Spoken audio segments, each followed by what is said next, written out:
안녕하십니까. 이병기 선교사입니다. 조종사 출신 선교사가 전하는 예수님 이야기 2월 네 번째 주 말씀입니다. 오늘 말씀 나눌 내용의 제목은 죽음 그리고 그 이후 이렇게 정했고요. 성경 말씀은 히브리서 9장 27절로 한 번 죽는 것은 사람에게 정해진 것이요 그 후에는 심판이 있으리니. 몇 년 전에 친한 친구 장로님과 대화를 하던 중에 그분이 죽음학을 공부하신다 하기에 죽음학이 뭔가 궁금해서 유튜브에 들어가서 죽음학을 클릭하니까 여러 가지 동영상이 나와 있었습니다. 그중 몇몇 죽음학 강사분의 강의를 잠깐씩 들어보니까 죽었다가 살아난 사람의 간증들을 소개하는데 대부분 윤회했던 경험을 소개하고 있었습니다. 즉 죽으면은 살았을 때의 성적표대로 윤회하는 거니까 착하게 살아야 된다, 그 뜻입니다. 물론 모든 죽음학 강사들이 윤회를 주장하는 건 아니겠지만 이건 성경에서 말하는 죽음이 아니기 때문에 우리 크리스천들이 속지 마시라고 제가 오늘 말씀을 준비하게 되었습니다. 사람이 죽으면 어떻게 되는가? 죽음 이후에 무엇이 우리를 기다리고 있는가? 이거 정말 중요한 문제죠.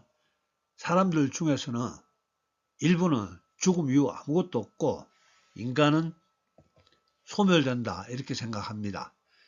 정말로 그렇다면 그런 인생은 동물과 다름없겠죠. 공산주의를 신봉하는 유물론자들이 보통 그렇게 생각합니다. 공산주의는 나쁜 사상입니다. 공산주의 편들지 마시기 바라고요. 다시 죽음이라는 이야기로 돌아가겠습니다. 흥미롭게도 죽음 이후에 소멸을 믿는 사람들도 죽음 앞에서 두려움은 갖고 있습니다.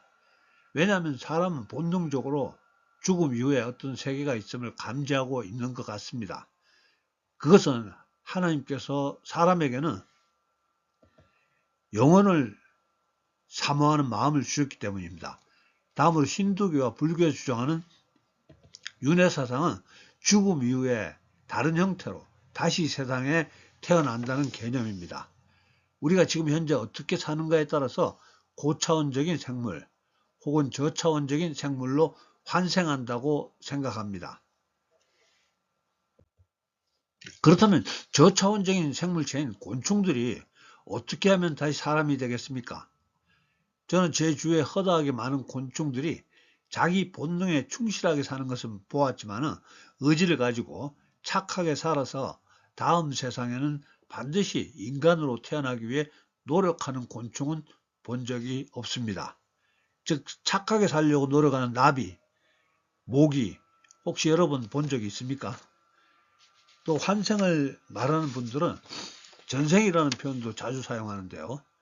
예전에 TV를 통해서 전생 체험이라는 걸 하면서 최면술을 이용해서 사람을 최면 상태로 만들고 그 사람의 전생을 끄집어내는 것처럼 하니까 자기가 옛날에 무슨 을지문덕 장군을 했다느니 무슨 평강공주를 했다느니 하면서 관심을 끌게 하는 프로그램 본 적이 있습니다. 그것은 귀신들의 장난입니다. 귀신들은 실제로 존재합니다. 그러나 전생이란 존재하지 않습니다. 하나님 명령을 거역하고 선악과를 따먹은 아담에게 하나님이 이런 명령을 하십니다. 내가 흙으로 돌아갈 때까지 얼굴에 땀을 흘려야 먹을 것을 먹으리니 내가 그것에서 취함을 입었습니다. 너는 흙이니 흙으로 돌아갈 것이니라 하시니라. 우리의 육신은 시간이 지나면 하나님 말씀대로 그냥 흙으로 돌아가야 합니다. 그러나 하나님이 특별히 불어넣어 주신 생명은, 즉 영혼은 하나님께로 다시 돌아가야 됩니다. 창세기 2장 7절에 여호와 하나님이 땅의 흙으로 사람을 지으시고 생기를 그 코에 불어넣으시니 사람이 생명이 되니라. 하나님이 불어넣어 주신 그 생명은 다시 하나님께로 돌아가야 합니다. 그래서 전도서의 기자는 죽기 전에 창조주 하나님께 돌아가야 된다는 것을 기억하라고, 이렇게 흙은 여전히 땅으로 돌아가고 영은 그것을 주신 하나님께로 돌아가기 전에 기억하라. 다음으로는 죽은 사람이 귀신이 되어서 이 세상을 떠돌아다닌다는 주장도 있습니다.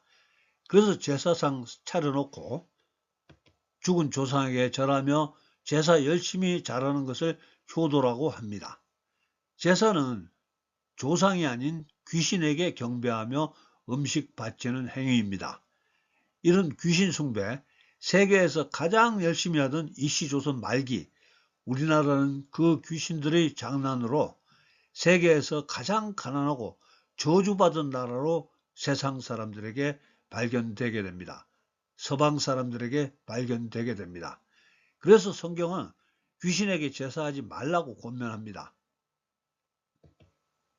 무릇 이방인이 제사하는 것은 귀신에게 하는 것이요 하나님께 제사하는 것이 아니니 나는 너희가 귀신과 교제하는 자가 되기를 원하지 아니하노라. 자, 성경은 귀신을 하나님을 대적한 범죄한 사탄의 종이라고 우리에게 가르쳐 주십니다. 귀신은 나쁜 존재입니다. 죽은 조상을 섬긴다고 지극정성 제사 지내는 것은 죽은 조상들께는 아무 소용도 없고 귀신들을 초대해서 귀신들과 교제하는 것입니다. 이제 성경에서 말하는 죽음, 그리고 그 이유는 어떻게 될까요? 먼저 크리스천이 죽으면 육신은 죽어서 흙으로 돌아가는데요. 영혼은 죽지 않고 바로 몸에서 빠져나와 낙원으로 갑니다. 천국이라고도 하고요. 예수님 계신 곳입니다.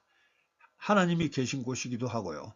그래서 구약 전도서를 기록한 기자는 죽기 전에 미리 창조주 하나님을 좀 생각하면서 살아가라고 이렇게 흙은 여전히 땅으로 돌아가고 영은 그것을 주신 하나님께로 돌아가기 전에 기억하라. 죽기 전에 여러분들이 죽게 되면 하나님을 만나야 하는 것을 생각하면서 하나님의 뜻에 순종하는 삶, 즉 하나님이 가르쳐 주신 대로 살도록 노력하라는 의미로 받아들이면 되겠습니다. 그것은 대체로 선량한 삶이지만 성경적인 삶을 말합니다. 예를 들어서 이제 우리나라도 시간이 조금 더 지나면 동성애가 진정한 사랑이라고 결정할지 모르겠습니다. 그러나 하나님이 성경을 통해서 동성애는 악한 것이라고 하면은 동성애는 악한 것입니다. 예를 들어서 돌아가신 부모님에게 제사 드리고 싶더라도 그것은 귀신과 교제하는 행동이라고 하나님이 말씀하시면 하지 말아야 된다는 말씀입니다. 죽음에 대한 말씀 계속합니다. 예수님이 십자가에서 고통받고 있을 때 오른편의 강도가 예수님께 자기를 불쌍히 여겨달라고 부탁을 드렸고 그때 예수님 말씀입니다. 예수께서 이르시되 내가 진실로 내게 이르노니 오늘 내가 나와 함께 낙원에 있으리라 하시니라. 이렇게 우리 육신이 흙으로 돌아가고 육체에서 분리된 우리 영혼은 낙원으로 가게 되고 그곳에서 행복하게 지내다가 세상 마지막 때 예수님이 이 땅에 재림하시는 시간이 되면 우리는 예수님과 같은 부활의 몸을 입고 예수님과 함께 영원한 천국을 누리는 것으로 말씀하고 있습니다. 불신자들도 죽게 되면 육체는 흙으로 돌아가고 영혼은 음부라는 곳으로 가서 괴로움을 겪어야 하는 것으로 소개하고 있습니다. 예수님 설교 중에 한 부분 소개하겠습니다.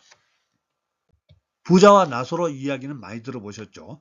부자는 날마다 맛있는 음식 배불리 먹으며 행복하게 살아갔고요. 나사로는 부자의 상에서 떨어지는 음식으로 허기를 채우다가 그러다가 둘 다 죽었습니다. 거지 나사로는 천사들의 안내를 받아 아브라함이 있는 낙원으로 들어가고 부자는 음부로 들어갔다고 합니다. 고통 가운데 음부에 있던 부자가 낙원, 즉 아브라함의 품에 있는 나사로를 보게 됩니다. 아버지 아브라함이여 나를 긍휼히 여기사 나사로를 보내어 그 손가락 끝에 물을 찍어 내 혀를 서늘하게 하소서. 내가 이 불꽃 가운데서 괴로워하나이다. 물론 아브라함은 부자의 부탁을 거절합니다. 낙원과 음부는 서로 왔다 갔다 하거나 물건을 보내거나 받을 수 없다고 합니다. 예수님이 이 이야기는 당시 유대인들이 쉽게 이해할 수 있는 수준에서 예수님이 인간의 죽음 이유에 대해 소개하고 있는 것으로 생각하면 되겠습니다.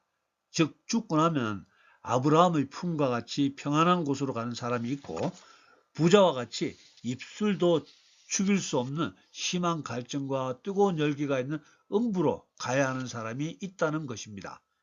음부에서 고통받던 영혼도 예수님이 세상에 재림하시게 되면 부활의 육체로 옷을 입고 예수님의 심판대 앞에 다시 섰다가 최종 심판을 받고 다시 영원한 불못으로 가게 된다고 성경은 소개하고 있습니다. 계시록 20장 15절 누구든지 생명책에 기록되지 못한 자는 불못에 던져지더라. 즉 중간 어딘가에 존재하는 영혼은 없습니다. 둘 중 하나입니다.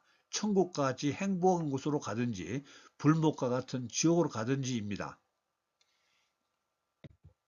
세상 사람들은 전생을 다녀온 사람들이 간증이 있다고 주장합니다. 그리고 우리에게 성경이 진리라는 것을 어떻게 증명하느냐고 반문합니다. 지금까지 저는 수도 없이 성경이 진리임을 전했습니다. 성경을 믿지 못하시는 분들에게는 별도로 추가해서 더 드릴 말씀이 없습니다. 그러나 한 가지만 더해서 말씀드리면요. 성경이 진리라고 가정하신다고 해서 윤회를 믿는 분들이 손해보는 것은 전혀 없습니다. 성경은 예수님을 믿으라고 하면서 예수 믿는 사람답게 착하게 살라고 권면합니다. 윤회를 믿는 분들은 어차피 착하게 살아서 다음 생에 좋은 신분으로 태어나고 싶은 거 아니겠습니까? 그러니까 이런 목적으로 착하게 사나 저런 목적으로 착하게 사나 착하게 사는 것은 마찬가지니까 그냥 예수 믿으시기를 권해드리고 싶습니다. 오늘 말씀은 죽음학을 공부하신 친구 장로님 이야기 듣고 죽음학 강의를 듣다가 오늘 말씀 준비하게 되었는데요. 제가 들었던 죽음학 강의 요약하면 이런 이야기입니다. 갑자기 죽게 되면 죽음 준비도 못하고 죽는다. 죽음 준비가 필요하다. 그래서 미리 죽음 준비를 해야 된다. 그 준비가 장기 기증서약서, 사전 연명 의료 의향서, 유언장 이런 거 준비하고 또 영정사진, 수의 준비, 묘지는 어디로 하고 묘비 명예는 뭘 적고 버킷리스트 실행하고 또 용서할 사람이 있으면 빨리 용서하거나 화해해서 인간관계 회복해야 된다. 뭐 이런 것들이었습니다. 좋은 아이디어입니다. 세상 사람들은 이런 죽음 준비가 필요할 것도 같습니다. 근데 우리 예수 믿는 사람들은 좀 다르게 생각해도 됩니다. 즉 죽음학에서 미리 준비하자라고 가르치는 것들이 정말 중요한 것인지 보자는 것입니다. 먼저 천국과 지옥을 실제로 경험했던 여러 사람들 이야기 기억해 보겠습니다. 지난번에는 서울 중현교회 담임 목사 하셨던 신성종 목사라는 분, 그리고 또 장윤아 선교사라는 분 두 분 소개했었죠. 그분들은 워낙 유명하고 모두들 다 아실 것 같아서 오늘은 다른 두 분의 외국인을 소개해 볼까 합니다. Nine Minutes in Heaven, 기적의 90분이라는 책으로 우리나라 번역본으로는 기적의 90분이라는 책으로 유명한 돈 파이퍼 목사 간증 아주 간단히 소개하겠습니다. 이분은 미국 침례교 목사로 1989년 교통사고로 현장에서 사망 판정 받았습니다. 구조대와 의료진은 이미 사망한 것으로 보고 그의 몸을 천으로 덮어두었고 약 90분 동안 심폐소생 없이 방치되었다고 합니다. 근데 그는 그 시간 동안 자신이 천국에 있었다고 증언합니다. 그의 간증에 따르면 눈을 뜨자마자 찬양 소리가 들렸고 밝고 생명력 넘치는 빛 가운데서 이미 먼저 간 성도들이 자신을 환영했고 말로 표현할 수 없는 완전한 평안과 기쁨이 있었다고 합니다. 특히 그곳에는 시간의 압박이 없었고 설명할 수 없는 집에 돌아온 느낌이 있었다고 말합니다. 그런데 갑자기 누군가의 기도 소리가 들렸고 그는 돌아가야 한다는 강한 느낌과 함께 극심한 통증 속에서 다시 깨어났습니다. 이후 그의 삶은 완전히 달라졌습니다. 이전보다 훨씬 죽음을 두려워하지 않게 되었고요. 사명을 더 분명히 붙들고 천국 소망을 전하는 사역에 헌신하게 되었답니다. 오히려 다시 살아나는 것이 기쁘면서도 한편 아쉬웠다고 고백할 정도로 천국의 실제성이 그의 인생관을 완전히 바꾸어 놓았다고 합니다. 다른 한 분은 외과 의사가 다녀온 천국이라는 책의 저자 메리 닐 박사의 간증도 소개해 드리겠습니다. 이분은 신경외과 전문의로 과학적 사고가 매우 강한 의사였고요. 이분은 가족과 함께 칠레에서 카약 사고를 당해 급류에 휩쓸렸고 카약이 바위에 끼면서 수중에서 오랜 시간 빠져나오지 못한 채 사망 상태에 이르렀답니다. 이분의 증언에 따르면 의식이 끊어지는 순간 고통은 완전히 사라졌고 자신이 몸을 떠나 아름다운 장소로 인도되었다고 합니다. 그곳은 색과 빛이 이 세상과 비교할 수 없을 만큼 선명했고 말 없이도 교감이 이루어지는 완전한 평안의 공간이었다고 말합니다. 그녀는 그곳에서 아직 너의 때가 아니다 이런 분명한 메시지를 받았고 자신이 돌아가야 할 이유를 알게 되었다고 증언합니다. 깨어난 후에 이분은 의학적으로 설명하기 어려운 상태에서 빠르게 회복되었고 이전과 달리 죽음에 대한 공포가 완전히 사라졌고 삶의 우선순위가 성공이 아닌 하나님의 뜻과 사랑을 나타내는 것으로 변화되었고 조금 전에 소개했던 돈 파이프 목사도 천국에서 이 세상으로 돌아오기 싫었지만 천국이 있다는 것을 세상 사람들에게 전하기 위해 돌아와야만 했다고 고백하고 있습니다. 자, 그런데 우리들이 천국 경험했던 사람들 간증 들을 때 주의해야 하는 점이 있는데요.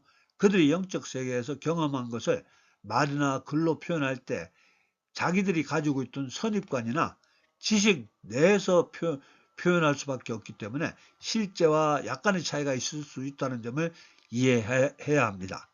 즉 성경에서 설명하는 죽음 이후의 현상과 차이가 있을 수 있습니다. 우리는 성경의 기록을 표준으로 생각해야 합니다. 자, 말씀 정리합니다. 천국과 지옥은 실제로 존재합니다. 수많은 사람들이 천국과 지옥을 경험하고 이 세상으로 돌아와서 그 경험을 우리에게 전해 주었습니다. 예수님의 마지막 명령, 예수님의 지상 명령이라고 또 하죠. 예수님의 유언과 같은 명령입니다. 그레이트 커미션이라고 합니다. 예수님이 부활하신 후 제자들을 떠나 승천하시기 직전에 주신 말씀입니다. 예수께서 나와 말씀하여 이르시되 하늘과 땅의 모든 권세를 내게 주셨으니 그러므로 너희는 가서 모든 민족을 제자로 삼아 아버지와 아들과 성령의 이름으로 세례를 베풀고 내가 너희에게 분부한 모든 것을 가르쳐 지키게 하라. 볼지어다 내가 세상 끝날까지 너희와 항상 함께 있으리라 하시니라. 즉 세상으로 나가서 전도해라. 복음 전해라. 이 말씀입니다. 마가복음의 마지막 부분에도 예수님 승천하시기 직전에 또 이르시되 너희는 온 천하에 다니며 만민에게 복음을 전파하라. 믿고 세례를 받는 사람은 구원을 얻을 것이요 믿지 않는 사람은 정죄를 받으리라. 세상으로 나가서 전도해라. 복음 전해라. 이 말씀입니다. 또 누가복음의 마지막 부분에서도 볼지어다 내가 내 아버지께서 약속하신 것을 너에게 보내리니 너희는 위로부터 능력으로 입혀질 때까지 이 성에 머물라 하시니라. 즉 성령 받을 때까지 기다렸다가 오직 성령이 너에게 임하시면 너희가 권능을 받고 예루살렘과 온 유대와 사마리아와 땅끝까지 이르러 내 증인이 되리라 하시니라. 성령 받으면 그때는 세상으로 나가서 전도해라. 복음 전해라. 이 말씀입니다. 예수님 설교 중에 이런 말씀도 있죠. 마태복음 후반부로 나오는 이야기입니다. 어떤 사람이 타국으로 떠날 때 자기 종들에게 각각 그 재능대로 한 사람에게는 금 5달란트, 또 한 사람에게는 2달란트, 또 한 사람에게는 1달란트를 주고 떠났습니다. 나중에 주인이 돌아와서 주인이 맡긴 것으로 열심히 장사해서 이익을 남긴 자들에게는 그 주인이 이르되 잘하였도다 착하고 충성된 종아 내가 적은 일에 충성하였으며 내가 많은 것을 내게 맡기리니 내 주인의 즐거움에 참여할지어다 하고 아무런 이익을 남기지 못한 종에게는 그 주인이 대답하여 이르되 악하고 게으른 종아 이 무익한 종을 바깥 어두운 데로 내쫓으라 거기서 슬피 울며 이를 갈리라 하니라. 이렇게 지옥으로 끌려가게 된다는 이야기입니다. 우리에게는 예수님이 하늘로 승천하시기 직전에 우리에게 주신 이런 말씀들이 있었다는 것입니다. 세상으로 나가서 복음을 전해라 이 말씀입니다. 그리고 우리는 우리가 살아있는 시간 내에 예수님이 재림을 맞이하든지 아니면 죽음을 통해서 천국에서 예수님을 만나든지 어찌 되었든지 예수님을 다시 만나야 합니다. 그때 어떤 분은 착하고 충성된 종이 될 것이고 어떤 분은 악하고 게으른 종이 될 것입니다. 어떤 분은 양으로 분류될 것이고 어떤 분은 염소로 분류될 것입니다. 우리 삼중교회 성도 여러분, 그리고 인터넷으로 지금 말씀을 함께 듣는 성도 여러분들은 예수님 다시 만나게 되면 부디 착하고 충성된 종으로 모두 불려질 수 있기를 예수님 이름으로 축복합니다. 할렐루야. 사랑과 은혜 풍성하신 아버지 하나님, 오늘도 주의 자녀들 불러주시고 또 함께 예배드릴 수 있게 하심을 감사합니다. 오늘 모든 사람들이 가야 하는 죽음이 무엇이고 죽음 이후에 어디로 가야 하는지에 대해 말씀 나누었습니다. 아버지 하나님, 우리는 이 땅 살아가면서 건강과 부와 명예와 권력만을 추구하면서 남들보다 더 행복하게 살기만을 노력해오고 있는지 모르겠습니다. 또한 예수님 믿는다고 하면서도 그저 조금 착하게 사는 것으로 만족한 것도 같습니다. 이제 오늘 우리에게 기억나게 해주신 예수님의 시상명령, 예수님의 유언과도 같은 대위임 명령, 즉 세상 속으로 당당히 나가서 복음 전하라는 예수님 명령을 기억하면서 순종하려고 노력하는 자들 다 될 수 있도록 주님 우리를 붙잡아 주시옵소서. 오늘도 기도합니다. 약속하신 성령으로 기름 부어 주셔서 때를 얻든지 못 얻든지 세상 사람들에게 우리 예수님 위대하심을, 우리 예수님 살아계심을, 그리고 예수님 믿어야만 우리가 구원을 얻는 것임을 당당히 전하며 우리의 삶으로 나타낼 수 있도록 능력으로 덮어주시옵시고 우리의 삶을 축복하여 주시옵소서. 예수님 만났을 때 우리 모두 착하고 충성된 종으로 불려질 수 있도록 우리의 삶을 인도하여 주시옵소서. 지금은 우리 구주 예수님 은혜와 아버지 하나님의 극진하신 사랑과 성령님의 감동 감화 교통하심이 오늘 예배에 참석한 우리 모두에게 또 우리들의 가정과 일터와 섬기는 교회 위에 지금부터 영원토록 함께해 주시옵기를 간절히 축원하옵나이다. 아멘. 예, 감사합니다. 할렐루야. 다음 주에 뵙겠습니다.